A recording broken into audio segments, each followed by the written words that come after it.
नमस्कार, आदाब। स्वागत है आपका 24 आवर स्टूडियो न्यूज़ चैनल में। जैसा कि दिल्ली में आगामी चुनाव की तैयारी चल रही है निगम के, इस वक्त हम मौजूद हैं उत्तर पूर्वी दिल्ली विधानसभा बाबरपुर वार्ड नंबर 48 में, जहां पर हमारे साथ बैठे हैं आज वकार हाशमी जी, आम आदमी पार्टी के कार्यकर्ता हैं और काफ़ी टाइम से ये कार्य करने में साथ हैं और काफ़ी समय से जनता की सेवा में रहते हैं। और बात करेंगे चुनाव पर क्या तैयारी चल रही है, क्योंकि अब ये चुनाव की तैयारी में लग चुके हैं सभी प्रत्याशी अपना, जहाँ से जिसको चुनाव लड़ना है। बात करेंगे जी। आसिफ जी, आपका बहुत बहुत स्वागत है। चाहिए। क्या तैयारी है आपकी, किस तरह से आप चुनाव लड़ना चाह रहे हैं, बताएं ज़रा। तैयारी तो हमारी तो पहले से ही है कि पब्लिक के बीच में रहते हैं, हर तरह का काम करते हैं, चाहे वो कॉरपोरेशन से ताल्लुक़ का हो, चाहे दिल्ली सरकार का हो, स्कूल के में एडमिशन के मामले हों, और चाहे आधार बनवाने के हों, चाहे वोटर कार्ड के हों। इस तरह का जो कॉरपोरेशन के ज़रिए होता है वो तो उसे हम ले जा कर के जो कॉरपोरेटर है अपनी रेखा त्यागी उनसे करवाने का काम करते हैं। जो विधायक जी का है, हमारे गोपाल राय जी मंत्री हैं यहाँ जो है दिल्ली सरकार के, तो उनके यहाँ ऑफिस से करवाने का काम करते हैं। तो पब्लिक के बीच में रहते हैं, चाहे वो सफाई का ताल्लुक़ हो, चाहे वो अस्पताल का हो, चाहे स्कूल का हो। तो अब चूँकि दिल्ली के अंदर अब चुनाव आ रहा है और उसका नोटिफिकेशन होने वाला है, इससे पहले सीटें चेंज हुई हैं। तो ये वार्ड 48E पहले लेडीज़ था, अब वो जनरल हो गया है। तो जनरल में जाहिर है कि उसके अंदर जेंट्स और लेडीज़ दोनों लड़ सकती हैं, लेकिन उम्मीद है कि भाई जेंट्स को शायद पार्टी लड़ाए। तो हमारी पहली चॉइस तो यही होगी कि यहाँ से रेखा त्यागी जी थी, अच्छा काम किया है उन्होंने वार्ड का, उनके साथ मिलकर हमने भी बहुत अच्छा काम किया है, तो पहला उनको ही मिलना चाहिए। लेकिन अगर किसी वजह से उनका कटता है टिकट और जेंट्स को देने की बात करती है पार्टी, और जैसा कि राष्ट्रीय अध्यक्ष अरविंद केजरीवाल जी ने भी कहा है, अपने उसमें आया, उनका पेपर में भी आया है, तो उसमें उन्होंने कहा कि इस बार हम कॉरपोरेशन के इलेक्शन में पहले जो सीनियर हमारे कार्यकर्ता है, ईमानदार कार्यकर्ता है, अब उन पर भी विचार करेंगे और उनको टिकट देंगे। तो जब ये बात आई तो हमें लगा कि वैसे तो रेखा त्यागी जी का ही होना चाहिए, लेकिन अगर लगता है कि उन्होंने इस पर कोई विचार किया है कि पुराने कार्यकर्ताओं को देंगे और यहाँ से ये कन्वर्ट हो गई है, सीट जो है जेंट्स हो गई है, तो ऐसे में फिर हमें लगा कि हमारा भी हक बनता है, हम भी अपना हक मांगें। तो हमने पहले भी जो है इससे पोस्ट डाली है, उसके माध्यम से भी हमने कहा है, अरविंद जी से भी कहा, गोपाल राय जी से भी कहा है, मांग की है कि भाई जब जेंट्स हो गई है और इस पर अगर आप टिकट बदलना चाहते हैं तो पुराना कार्यकर्ता होने के नाते 30 मार्च 2013 से हम इसके कार्यकर्ता हैं, पर्ची कटी हुई है 76,441। तो और ईमानदार भी हैं। हमने जल बोर्ड का भी प्रभार संभाला है दिल्ली की सरकार के उसमें रहते हुए। तो इसके अलावा कॉरपोरेशन का काम हम, रेखा जी जो बोलती है उसको हम करते हैं, पब्लिक के बीच में रहते हैं। उससे पहले से राजनीति करते हैं देश जो है अपने क्षेत्र के अंदर, तो उसके हिसाब से हमारा भी हक बनता है। और अगर वो हमारे नाम पर भी विचार कर लेंगे तो हम समझते हैं कि वकार साहब, ये तो स्पष्ट कर दिया आपने, जो मौजूदा निगम पार्षद हैं यहाँ की रेखा त्यागी जी, टिकट उनको होना चाहिए। हाँ जी, पहली बार जो है उनका हक है, लेकिन अगर वो इस नाते काटते हैं किसी वजह से, अगर जी उनको टिकट होता है उसके फिर क्या करेंगे आप? हाँ, उनको लड़ाएंगे, पूरी तरह लड़ाएंगे। अगर हमें नहीं भी होगा तो भी लड़ाएंगे, लेकिन उसमें हम चूँकि सीनियर भी हैं, एज भी है, एज के ताल्लुक से भी इसके बाद तो दोबारा कोई नंबर मिलने का चांस नहीं है। ऊपर वाला चाहे तो पता नहीं कब तक रखे जिंदा। तो इसके हिसाब से भी हमने अपना सीनियर होने के नाते जो है दावा किया है, और बाकी अगर पार्टी किसी और को भी देगी तो भी हम उसको लड़ाएंगे। और जिस तरह से माहौल चेंज होता है, जिस तरह से चुनाव नज़दीक आते हैं, अगर पार्टी टिकट नहीं देती तो बागी होने के बाद कोई किसी पार्टी में जा रहा है। अभी कुछ आपने देखा भी होगा, Shri Ram colony ward number 64 से शाइस्ता ने पार्टी चेंज कर दी है। तो ऐसा क्या मन में है आपके, बताइए ज़रा। नहीं, अभी तो ऐसा कोई ख्याल नहीं है, लेकिन जब उन्होंने अपना वादा किया है कि हम कार्यकर्ताओं को देंगे, तो अगर हमसे अच्छा कार्यकर्ता को देंगे कोई है तो हमें कोई एतराज़ नहीं। लेकिन अगर उन्होंने अच्छे कार्यकर्ता को नहीं दिया, ईमानदार को नहीं दिया, तो फिर सोचना पड़ सकता है। नहीं, आपसे ईमानदार कौन होगा? आप इतने लंबे समय से आप जुड़े हो। तो हाँ, वही हम सोच रहे हैं, अगर हमारा नाम उसमें आता है अच्छे में तो हमें दिया जाए, लेकिन जिसको दिया जाए वो अच्छा ही होना चाहिए, ईमानदार ही होना चाहिए। अगर वो ईमानदार नहीं होगा तो फिर उसके ऊपर जनता दबाव जैसा डालेगी वैसा करेंगे। रेखा त्यागी ने काम अच्छा किया है, तो आपको क्या लगता है कौन सा यहाँ काम अभी नहीं हो पाया जो आप करेंगे? नहीं, हम तो जो सीरियल से है वो तो होना ही है, सफाई का है वो तो रेगुलर है। आज अब ये सुबह को आप उठवा दीजिए, शाम को फिर कूड़ा आ जाता है, शाम को उठवा दीजिए, सुबह फिर आ जाता है। तो ये रोज़मर्रा का काम है और हमेशा रहने वाला काम है। तो लोगों को जागरूक करेंगे, और क्योंकि हमें यहाँ पर अभी भी जो कारपोरेटर है उसने अच्छी गाड़ियाँ लगवा रखी हैं, 8-10 गाड़ी। इसके बाद भी कूड़े के ढेर लगे हुए हैं, इसलिए कि पब्लिक जागरूक नहीं है। तो मेरा मिशन ये है कि अब के हम इस बार जो है पब्लिक को जागरूक करेंगे कि वो इकट्ठा करें। तो कूड़े ढेर क्यों लगे हुए हैं? उसमें थोड़ा कमी जो है वो जनता की भी है, उसमें जागरूक ना होने की। तो वो चाहते हैं कि हम ये चाहते हैं कि वो भी जागरूक हों, कूड़े को टाइम पर बाहर ला करके तब उसके अंदर डालें जब गाड़ियाँ आती है। तो उसमें भी काम करना पड़ेगा, वो पब्लिक के बीच में रहकर ही हो सकता है, डोर टू डोर जा करके। क्योंकि वैसे अगर हम कहते फिरे या हम गाड़ियाँ चला दें तो लोग उसमें फिर पूरी तरह से गाड़ी भी नहीं डालते हैं, इसलिए कूड़ा हो जाता है। कूड़ा रोज़ का काम है, हर 4 घंटे बाद कूड़ा हो जाना है। लेकिन अगर हम उसकी तरतीब और उसका सिस्टम बनवा देंगे सही, उठाने वाले का भी सिस्टम सही हो जाना चाहिए, वो भी टाइम से आए, और डालने वालों का भी होना चाहिए कि वो सही से डालेंगे तो अच्छा रेस्पॉन्स हो जाएगा इलाके में और साफ़ सुथराई हो जाएगी। और बाकी जो स्कूल का है, प्राइमरी स्कूल का, हम उसमें भी चाहते हैं वो भी ठीक ढंग से चले। अभी दिल्ली सरकार के तो चल रहे हैं, लेकिन कारपोरेशन पे चूँकि दिल्ली सरकार का कोई नियंत्रण नहीं है, वहाँ बच्चों को अच्छी शिक्षा भी नहीं मिल रही है। तो उसके लिए भी हम हाउस में वहाँ उठाने का काम करेंगे। भाई जब 6ठी के बाद अच्छी क्लास हो गई तो इससे पहले तो मजबूत होने के लिए बच्चों को पहली क्लास से 5वीं क्लास तक उसे मजबूत होना चाहिए। अगर वो वहीं से कमज़ोर है तो आगे वाला 6 क्लास से आगे कैसे उस पर ज़्यादा मेहनत हो पाएगी। अच्छा रिज़ल्ट आ रहा है, लेकिन उससे ज़्यादा अच्छा रिज़ल्ट आ सकता है जब हम पहली क्लास या नर्सरी क्लास से सरकारी स्कूलों में अच्छी शिक्षा दिलवाएं, वहाँ उसकी देखभाल करें, वहाँ पर आवाज़ उठाए सरकार के अंदर कि आप इसका जो है अच्छा मैनेजमेंट कराइए। जो कमेटियाँ हैं छोटी छोटी जो बनाई जाती है, EWS की है वैसे है, तो इसमें वो देखभाल करें। तो उसके लिए अब ये चाहते हैं कि स्कूल का काम, सफाई का काम, और जो मिड डे मील है या बच्चों का है उसको सही टाइम पे मिलना चाहिए। अब यहाँ पर है आंगनवाड़ी केंद्र, उसके अंदर भी जो है वो कुछ बढ़ता है कुछ नहीं बढ़ता है।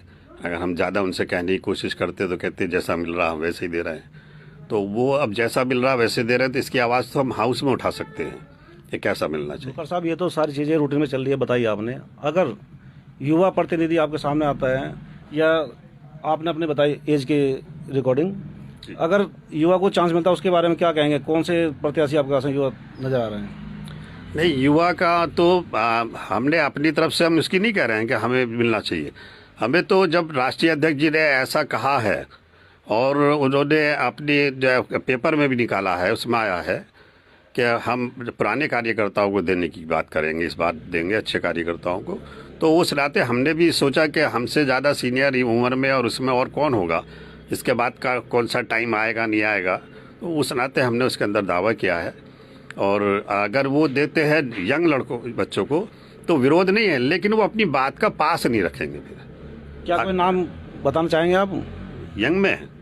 तो नहीं, वो तो पार्टी फैसला करेगी, वो इस बात को साबित करे जिस वक्त टिकट बदले।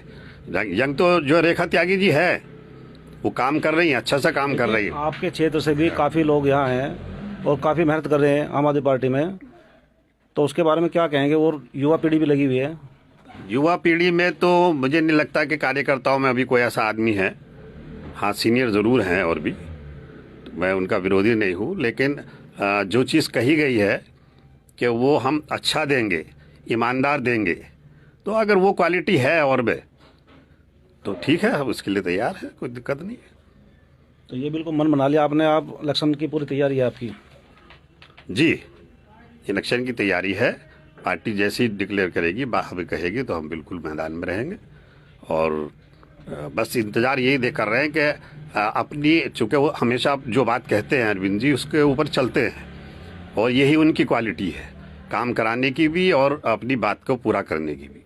तो अगर ऐसा है तो हमें भी लगा कि भाई ये तो हमें एक्टिव होना चाहिए, तो अपने लिए भी एक्टिव होना चाहिए। अभी तक हम कारपोरेशन में हमने दूसरों को सबको लड़वाया है, दो विधानसभाएं लड़वाई हैं, लोकसभा लड़वाई हैं। तो काम किया है पार्टी के लिए, जो जिम्मेदारी पार्टी ने दी है उसे भी किया है, उससे ज़्यादा किया है। बूथ के ऊपर हमने बहुत बड़े पैमाने पर अपने 2-3 स्कूल हैं यहाँ पर, शिशु निकेतन, बड़े स्कूल, इनमें हमने अपने लोगों को वहाँ वोटिंग के रोज़ बैठाया है। और पार्टी अगर किसी वजह से कोई कार्यकर्ता नहीं आता तो उसमें स्पेयर में रख करके हमने वहाँ अपने बच्चों को भी भेजा है। हमारे लड़के भी लड़कियाँ भी सब काम करती हैं पार्टी। वकार साहब, जिस तरह से कोरोना काल में आपदा आई, पार्टी ने जो काम किया है, या अपने बल भी आपने कुछ मदद की है लोगों की यहाँ पे? जी, उसमें पार्टी ने बड़े पैमाने पर जो है, आप अपने बल पे बताएं। अपने बल पे अपने क्षेत्र में क्या किया आपने? हमने यहाँ पर जो है लोगों को, जिनके घर पे खाने, वैसे तो सरकार बांट रही थी, लेकिन बहुत सारे लोग ऐसे हैं जो नहीं चाहते कि हम अपनी बात को आगे खोलें, इज्जतदार लोग हैं, अपनी इज्जत समझते हैं। तो बिल्कुल हमने बहुत छुप करके, जिसको हमें नाम नहीं लेना चाहिए माइक के ऊपर भी, जब हमने दिया ही है उन्हें छुप करके, तो हमें नाम नहीं लेना चाहिए। तो ऐसे बहुत सारे लोग हैं हमारे महल्ले में हैं, सुभाष महल्ला है और इससे अलावा भी है। तो वहाँ हमने उनको पहुँचाया है इमदाद के तौर पर, जो भी पहुँच सकता है। और उनको शो नहीं करा उन्होंने, चूँकि वो बेचारे मुंह से नहीं बोलते हैं, लेकिन उनके हालात पता थे, हमें भी पता थे। ऐसे ऐसे भी थे बहुत सारे। मैंने देखा कि यहाँ अभी स्कूल के आगे दिलशाद साहब लगा बांटते थे वहाँ पर खाना, तो वहाँ हमारी गली के से बराबर से लोग, ऐसे लोग जाते थे जो अच्छे देखने में ठीक है, लेकिन उस दौर में टूट गए वो। तो उन्होंने हमें देख करके लाइन में वो लगे नहीं। हमें ये महसूस हुआ कि हमें यहाँ बांटते टाइम नहीं खड़ा होना चाहिए। तो बाकी लोग पार्टी के बांट रहे थे, लेकिन मैं फिर लाइन में वहाँ नहीं खड़ा हुआ। 2-3 दिन मैंने देखा ऐसे लोग आना चाह रहे हैं, लाइन तक आ रहे हैं, फिर वापस घूम रहे हैं। तो मैंने उनको जांच कर लिया कि हमारे इलाके में कौन कौन लोग हैं ऐसे। तो उन लोगों को हमने उनके घरों पर पहुँचाया, अलग से किट बना करके पहुँचाई, कैश पे भी पैसा दिया कि जिससे आप दूध, चाय, जो कुछ भी लेना है वो ले सकते हैं। तो उसके नाम नहीं लिए जा सकते जिन लोगों का। वकार जी, एक बात बताएं आप, जिस तरह से कुछ बच्चे ऐसे हैं एजुकेशन में, उनकी फीस नहीं भर जाती, वो घर बैठ रहते मायूस होकर, उनके बारे में क्या कहेंगे आप? उनके लिए जो है सरकार को वैसे फीस जो है माफ़ की उन्होंने कही है, जो प्राइवेट स्कूल हैं, तो उसको देखना चाहिए कि माफ़ किया या नहीं किया उन्होंने। तो और बाकी कि ऐसी तादाद भी बड़ी तादाद होगी, ऐसा भी नहीं है कि हम सबको हेल्प कर सकते हैं। लेकिन अपने क्षेत्र में अगर कोई भी ऐसा बच्चा है, हमने उनसे उस टाइम भी कहा कि अगर किसी को कोई दिक्कत है, फीस नहीं भर सकता है वो जेन्युइन तरीके से, तो हम उसकी जो है मदद करने के लिए तैयार हैं। और ऐसी कई संस्थाएं हमारे पास आई हैं जिन्होंने हमसे कहा कि एजुकेशन के मामले में अगर किसी को पास फीस नहीं है, जब वो नहीं है तो आप हमारे थ्रू भी दिलवा सकते हैं। ऐसी भी कई जो है लोगों ने। प्राइवेट स्कूलों की बात करें तो प्राइवेट स्कूलों वालों ने क्लासेस बंद हैं और फिर भी अपनी मनचाही वसूली वो ले रहे हैं बच्चों से, उसमें क्या कहेंगे? हाँ, वो बिल्कुल गलत है। इतना तो नहीं, जिस तरह से वो फीस ले रहे हैं, पूरी फीस ले रहे हैं, और वो पूरी फीस नहीं लेना चाहिए, सरकार को उन्हें देखना चाहिए। लेकिन उनके स्कूलों के भी खर्चे हैं, तो पूरी ना लेकर के कम से कम आधी फीस जो है वहाँ से माफ़ होना चाहिए। जब ऑनलाइन पढ़ाई हो रही है तो ऑनलाइन में फीस खर्चा तो उतना नहीं है, टीचर्स लोग तो घर में बैठे, लेकिन टीचर्स को भी चाहिए, तो आधा पैसा लेकर के वो अपने टीचर्स की भी जो है मदद कर सकते हैं, उनका सैलरी दे सकते हैं, और जो है जो स्टूडेंट हैं उनके माँ बाप को भी उससे सहूलियत हो सकती है। लेकिन पूरी तरह से लेना जैसे आम दिनों में लेते थे, वो कहीं तक भी जायज़ नहीं है। वकार साहब, पूरी दिल्ली में आपकी सरकार है, निगम में आपकी सरकार नहीं है, लेकिन कोई ऐसा आदेश तो पारित कर दे सरकार, ताकि जो गरीब जनता है वो इस वसूली से बच जाए। हाँ, ये तो है, लेकिन उन्होंने आगे काम करने के लिए कहा भी है अध्यक्ष जी ने, कि अभी पिछली बार भी कहा था कि अगर हमारी सरकार कॉरपोरेशन में आती है तो हम हाउस टैक्स, सबसे पहले हाउस टैक्स ख़त्म कर देंगे। हाउस टैक्स का इतना बड़ा मामला है कि 2003 से उगाही कर रही है सरकार कॉरपोरेशन की। 2003 से कौन दे सकता है? जिसने नया आदमी आया उसने लिया जैसे तैसे करके। तो उसके लिए पहले भी ऐलान हुआ था और अब की बार भी ऐलान है कि हाउस टैक्स ख़त्म किया जाएगा। जो मकान बनते हैं उसकी वसूली ख़त्म की जाएगी, वो कॉरपोरेशन के अंडर में आती है। उसका जेई जो है वो आकर के पैसा लेने का काम करता है, अगर वो ज़रा सी रिपेयरिंग भी कर रहा तो भी पैसा लेता है।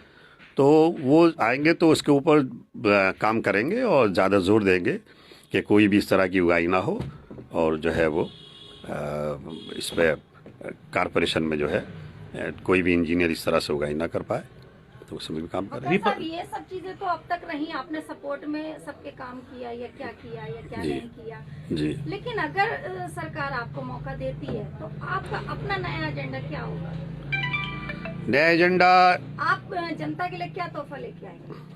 जनता के लिए एक तो सबसे पहले तो यही है कि स्कूलों को जो है कारपोरेशन के स्कूलों में मैं खुद सफाई का तो काम अपनी जगह है, वो तो सरकार की तरफ से सफाई कर्मचारी मिलते हैं, लेकिन सरकार कर ही हाँ रही है। नहीं वो कारपोरेशन का काम है सर, सफाई का नाली का उसका, तो वो तो मिलेगा ही, वो तो सभी करते हैं।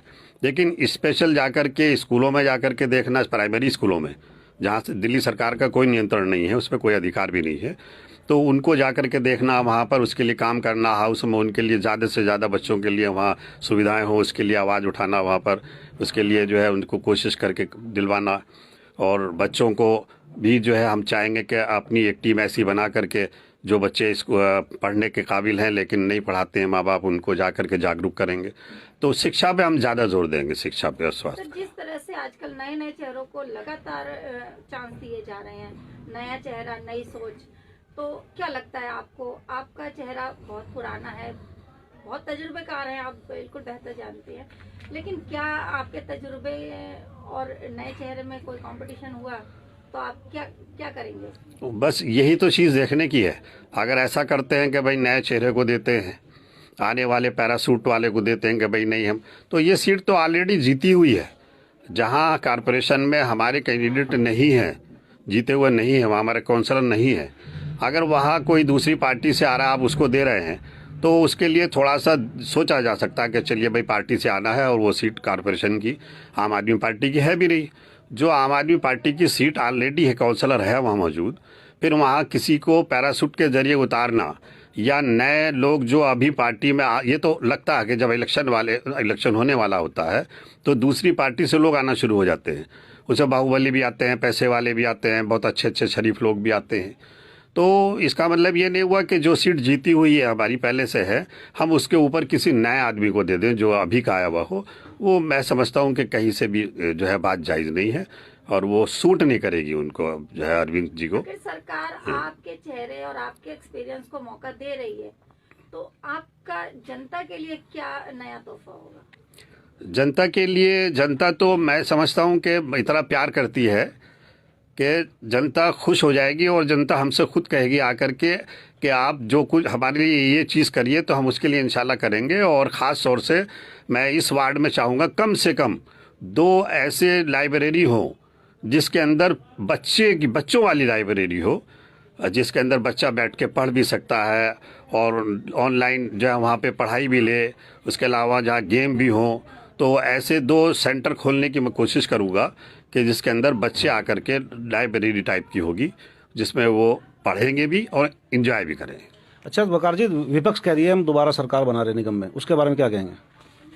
तो विपक्ष तो कहती आई है और कहती है, सभी कहते हैं कि जो मौजूदा सरकार है, विपक्ष मतलब आम आदमी पार्टी को कह रहे हैं आप, भारतीय जनता पार्टी को कह रहे हैं। विपक्ष में सारी पार्टी आएंगी। अच्छा, अब आप समझ सकते हैं कांग्रेस है, और हाँ, तो जहाँ तक कांग्रेस का ताल्लुक है विपक्ष में 2 ही विपक्ष है, एक आम आदमी पार्टी है कॉरपोरेशन में और एक जो है कांग्रेस है। तो कांग्रेस तो अभी डूबता हुआ जहाज़ है, और अभी मैं समझता हूँ कि बाहर जब आएगा, जब वो पूरा डूब जाएगा, तब उसे जो है लेबर लगा करके निकालने की कोशिश होगी। तो अभी तो डूब ही रहा है, वो डूबती हुई चीज़ कोई नहीं बचा कर। किसको टक्कर मानते हैं आप? जो टक्कर सीधी बीजेपी से है, और मैं समझता हूँ कि इस सीट पे टक्कर नहीं है, ये तो बिल्कुल आम आदमी पार्टी की सीट है, अगर वो सही फैसला ले लेंगे। तो ऐसा भी हो सकता है कि अगर वो रेखा जी को देते हैं तो हमारे कार्यकर्ता भी कुछ नाराज़ हो सकते हैं। मैं उसमें नहीं हूँ, उस लाइन में कि मैं उनको देने से नाराज़ हो जाऊँ, लेकिन कुछ लोग हो सकते हैं ऐसा कि नाराज़ होकर के दूसरी जगह जाना चाहे। तो लोगों इस चीज़ के लिए जो है गोपाल राय जी को और संगठन को इस बात को देखना होगा कि वो नाराज़ होकर भी ना जाए। मेरी भी गुजारिश है कि टिकट चाहे जिसको नाराज़ होकर के ना जाए, लेकिन टिकट का जो मापदंड है वो वही होना चाहिए जो उन्होंने कहा है पेपर के माध्यम से। तो लगता है आपको आम आदमी पार्टी निगम में सरकार बना रही है? हाँ बिल्कुल बनाएगी, अब की इस बार जो है बनाएगी। और चूँकि हाउस टैक्स की भी बात कर रहे हैं, दिल्ली के लोगों ने ये बात देख ली है कि जो बात कही जाती है वो पूरी होती है, तो बिल्कुल यकीन है कि पूरा सरकार बनाएगी। वकार जी, जनता बड़ी परेशान है, लेंटर पड़ रहे हैं और भी काफ़ी अवैध वसूली चलती है, उनके बारे में क्या कहेंगे आप? वो बिल्कुल नहीं होनी चाहिए, और वो कांग्रेस और बीजेपी की देन है। वहाँ उनके काउंसलर के जो लोग होते हैं वही इलाके में घूमते हैं, और वो जा कर के देखते हैं कहाँ कंस्ट्रक्शन हो रहा है, वहीं से फिर जेई को भेजते हैं। जे उनको पहले जेई का आदमी जाता है, वो थ्रेड देता है, कि भाई या तो आप पैसा दीजिए, नहीं तो वो फिर बैठ करके वहाँ काउंसलर के पास जाते हैं, काउंसलर उनका समझौता कराता है। लेकिन हमारी इस सीट पर ऐसा कोई अभी मामला नहीं हुआ कि रेखा जी ने किसी से पैसा लिया हो या किसको भेजा हो, ऐसी कोई मिसाल नहीं है। हम चाहते हैं यही मिसाल अगर हमारी सरकार बन जाती है कॉरपोरेशन में, तो पूरी दिल्ली में ऐसा ही होना चाहिए जैसा उन्होंने काम किया है। तो जिस तरह से अब अवैध वसूली चल रही आपकी सरकार आने पे बिल्कुल खत्म हो जाएगा वो। बिल्कुल ख़त्म होगी। अब उसकी मिसाल है, आप चाहे यहाँ देख लीजिए, अच्छा साजिद खान के उस पर देख लीजिए वार्ड में। मैं कम से कम बाबरपुर की ज़रूर कह सकता हूँ इन दोनों वार्डों में कि यहाँ अवैध वसूली निर्माण के नाम पर नहीं है। एक आदमी भी अगर आप ला दें। चलिए क्षेत्र में घूमेंगे और दौरा करेंगे और इस चीज़ पर चर्चा जनता से बराबर चलेगी हमारी। बिल्कुल बिल्कुल। अभी आप सुन रहे थे वकार यूनिस जी को। अगर इन्हें मौका मिला, इनकी सरकार आई, वकार आसमी जी, अगर इनको मौका मिला, इनको टिकट मिला, तो ये जनता में पूरा अपना सहयोग देंगे, अपना कर्तव्य अपना निष्पक्ष निभाएंगे। आप बने रहे हमारे साथ, देखते रहे 24 आवर्स टुडे न्यूज़। जय हिंद,